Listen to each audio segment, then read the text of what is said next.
Glad to have you join us on Asset Television News. I am Eugenia Solomon. First, the headlines.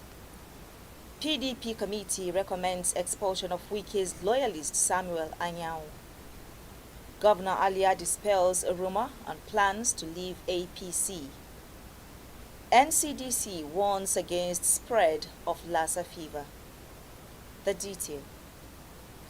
As the crisis within the People's Democratic Party PDP intensifies, the National Disciplinary Committee, headed by former Minister of Foreign Affairs, has recommended the expulsion of former Rivers State Governor Nyesom Wike loyalist Senator Samuel Anyao from the party. In a letter signed by Ikime on March 10th and received by the office of the PDP acting National Chairman Umar Damagum, on March 11th, the NDC revealed that despite being given the opportunity, Anyao failed to deny or defend himself against the petition filed by the Young Generation Caucus. In February, the NDC, led by Ikimi, released a statement calling on former Governor of Benue State Samuel Otom, Anyao, and 10 other individuals to appear before the committee at the Legacy House in Maitama, Abuja. The NDC's proceedings have remained private, and the names of the other 10 invitees have not been disclosed. Had accused Akpabio of sexual harassment and abuse of power. On Tuesday, she went before the IPU, a United Nations agency, to lodge a complaint against the Nigerian Senate and the Senate President Akpabio. After listening to her case, the IPU stated that it would have to hear from Akpabio in order to take a position on the matter. However, in an interview with the National Daily, Akpabio's aide Eseme Eyibo insisted that the Senate President was under no obligation to honor any invitation from the IPU, arguing that the matter was an internal parliamentary issue. Meanwhile, President Bola Tinubu has resolved the leadership crisis in the Lagos State House of Assembly, backing the return of Mudashiru Obasa as Speaker, despite an earlier recommendation for his resignation. The resolution came after a meeting between Tinubu and all 40 lawmakers at the presidential villa in Abuja. The president's decision contradicts the recommendations of a panel he had set up to mediate the crisis. The panel, led by former Osun State Governor Bisi Akonde and former Ogun State Governor Gbenga Daniel, along with the leadership of the Governance Advisory Council, had advised that Obasa should step down after being reinstated.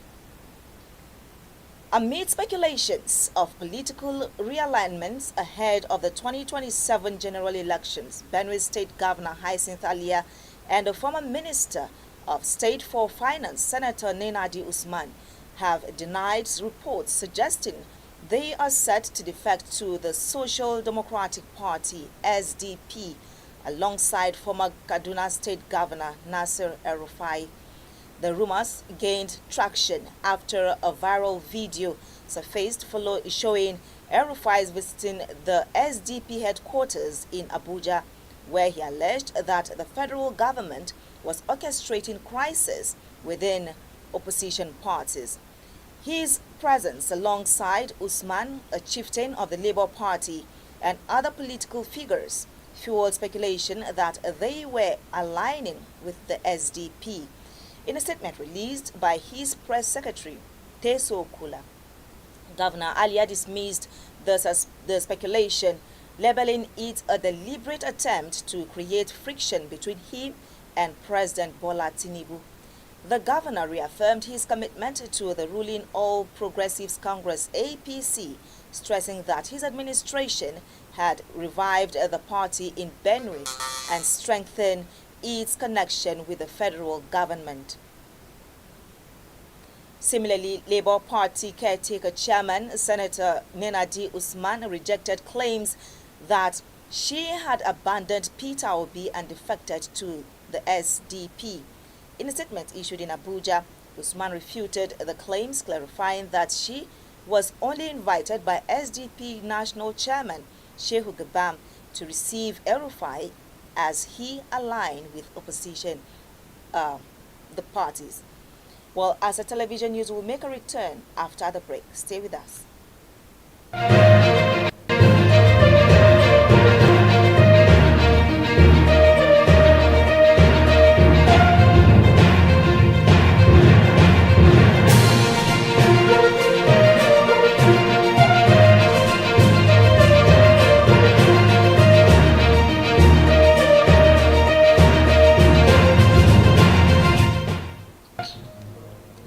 Welcome back from that breather. If you're just joining us, you are watching the news on Assets Television. Now, talking security matters, the Senate is calling for urgent action to address the rising insecurity in Benue State. The Senate urged the federal government to establish a military base in the Benue Northwest Senatorial District to prevent further attacks by herdsmen. The Senate also requested the deployment of troops to affected communities to restore peace after a recent attack left 4 people dead and millions of naira in property destroyed. Senator Titus Zam, representing Benue Northeast, presented the motion that led to these decisions.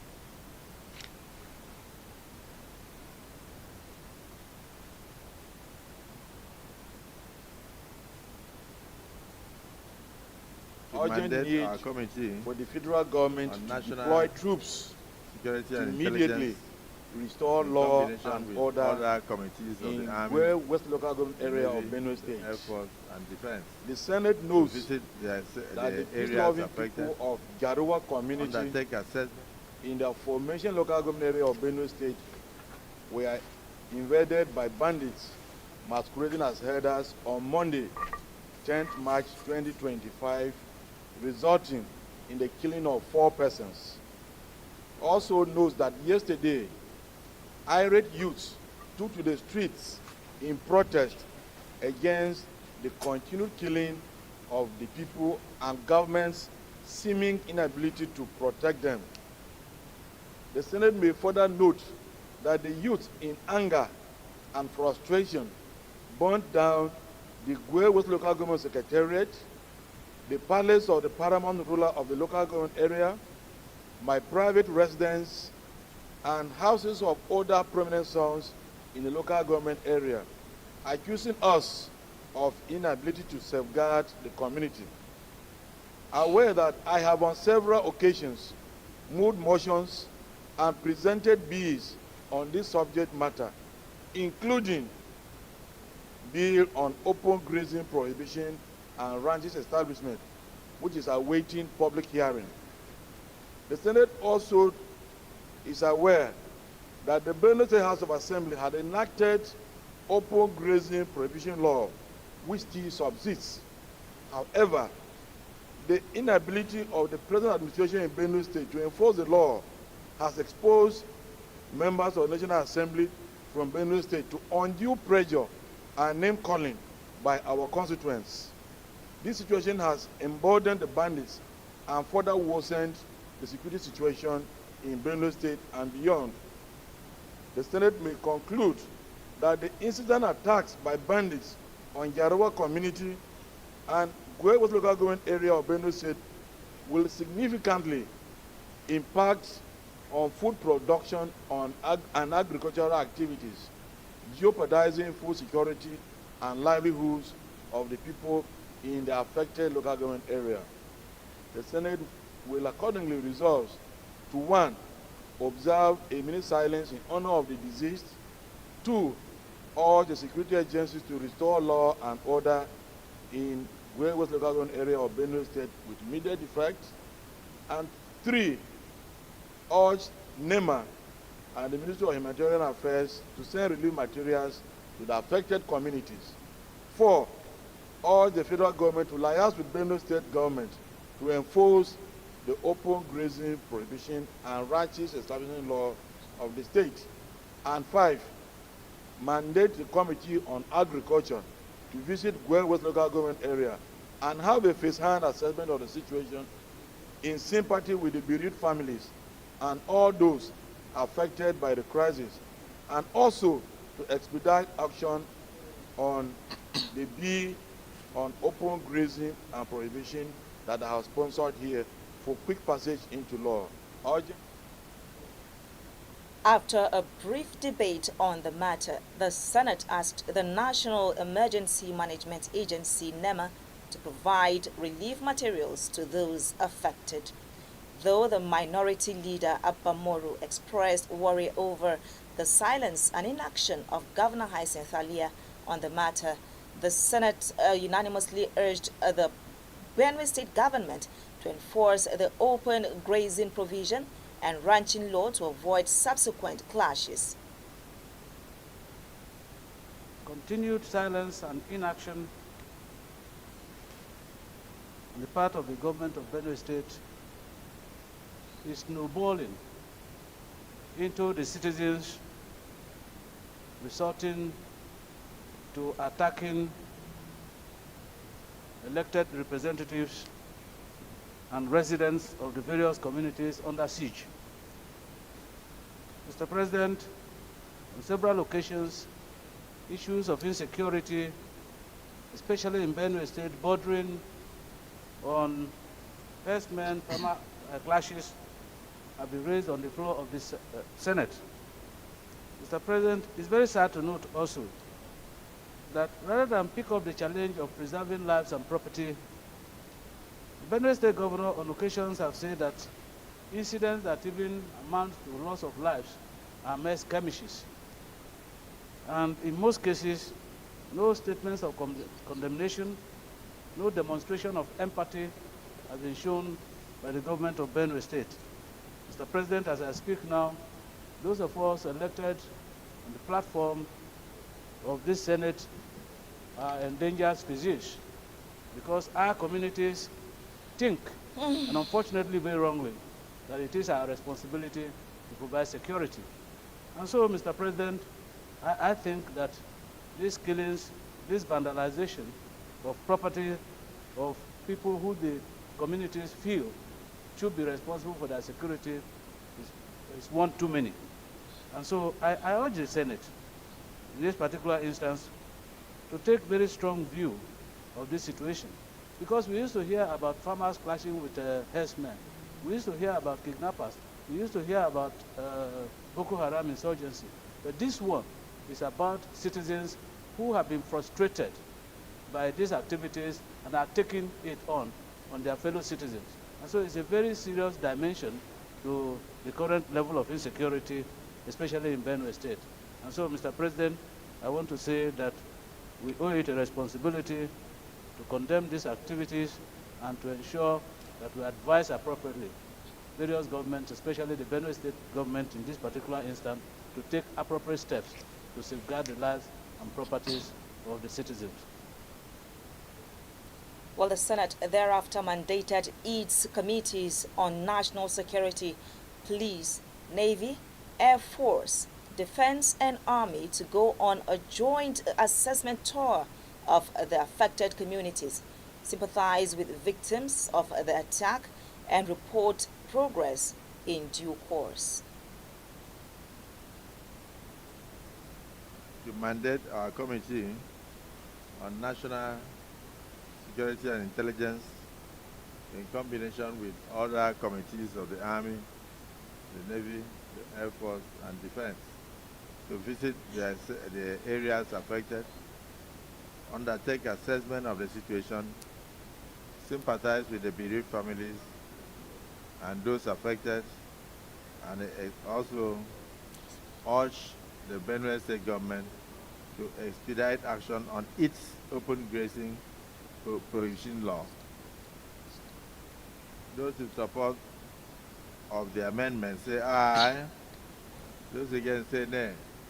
The ayes have it. Prayer 5 is also amended. We thank the distinguished Senator Zam and also sympathize with the good people of Benue State, particularly Kwe West local government area, over this attack, the killings and destruction of property.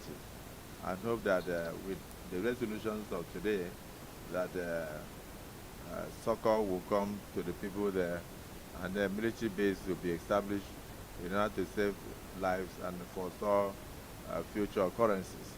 So in line with prayer 1, we will now move to observe a minute silence for those who perish in this unnecessary crisis. So we may rise. Of those who lost their lives in the recent attack and wanton destruction of properties in West local government area of Benue State, rest in perfect peace. Well, similarly, the Minister of State for Defense, Dr. Bello Matawali, says that effectively addressing the security challenges in the West African sub-region requires collective efforts from all affected countries. Matawali said this during a gala night for the 43rd Ordinary Meeting of the ECOWAS Committee of Chiefs of Defense Staff in Abuja. Their dedication He expressed Nigeria's appreciation to the ECOWAS military chiefs for their dedication to the shared vision of peace, unity, and regional development. The minister said that Nigeria remained steadfast in its commitment to the ideals of ECOWAS and the operationalization of national security, of regional security. The Chief of Defense Staff, General Christopher Musa, described the gathering as a pivotal movement in the ongoing efforts to enhance regional security and cooperation within the ECOWAS community. He urged ECOWAS defense chiefs to use the opportunity to reflect on the shared goals and aspirations that unite their countries as members of the regional bloc. In the same vein, Kebbi State Governor Dr. Nasser Idris has assured victims of the recent Lakurawa attacks in Arewa local government area that his administration will take swift action to settle them in their communities. Idris made this pledge during a condolence visit to the internally displaced persons camp in Kangiwa, Kebbi State. The camp shelters those displaced from burning Debe, Damarke, and Tambo, where armed assailants attacked last Saturday, killing 11 people and setting one of the villages ablaze. A statement by the governor's special advisor on media and publicity, Yahaya Sarki, said Idris' visit was to console the victims and assess the situation firsthand to guide the government's response, expressing deep sorrow over the loss of lives and property. Idris commended security agencies for their efforts in containing the crisis and raised concerns that the attacks frequently originated from neighboring Sokoto State and Niger Republic. Idris reiterated his administration's commitment to ensuring the safe return of the victims to their communities and pledged to take all necessary measures to restore normalcy in the affected areas. And on health, the Nigeria Center for Disease Control and Prevention, NCDC, has listed 357 persons for follow-up over the possibility of being infected by Lassa fever. This is following the death of a 31-year-old physician who returned from the United Kingdom on February 27, 2025, and died of Lassa fever on March 1, 2025. The physician was said to have been managed at a private health facility in Ondo State after returning from a trip abroad.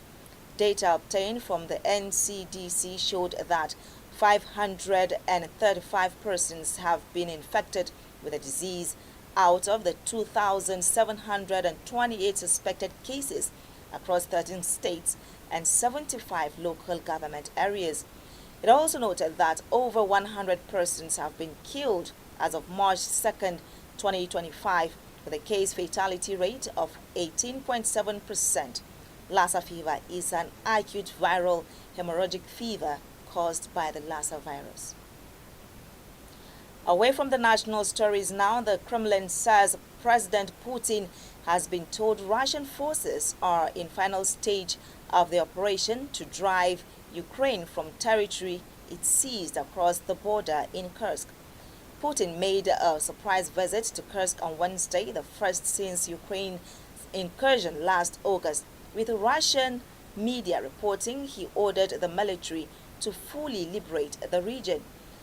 The head of Ukraine's military, Alexander Syrskis, also indicated that some of its troops were withdrawing from Kursk.